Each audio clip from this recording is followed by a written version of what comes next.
Tukalitaja jina lako, akasema sasa huyo ameshindwa kumlea mwanangu, ataweza kucheza mpira na mimi. Nani kumlea mtoto wake? Yaani Whozu, yaani kuna muda yule mtoto yule Lola kwa kweli ilikuwa ni kasheshe. Unajua kuna muda mwingine mtoto labda anasema baba, yaani uncle, unajua yule mtoto sometimes anajiita anavyonisikia. Kuna muda ananiita uncle, kuna muda ananiita Ndalo, kuna muda ananiita wewe. Unaona? Kuna muda ninunulie baga, unakanunulia baga. Kana kule mna ule Whozu anakuwa kwenye gari. Jamani, mimi mali zangu na shoot kwa shida vile.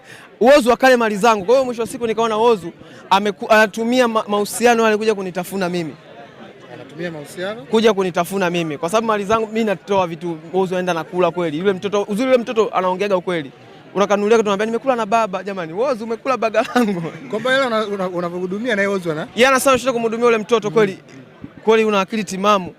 Unaenda kulalamika kwamba eti mwanaume mwenzangu ameshinda kumlea mtoto wangu kweli? Sio kwamba wewe unatakiwa umlee mtoto wako. Jamani, hana baba. Whozu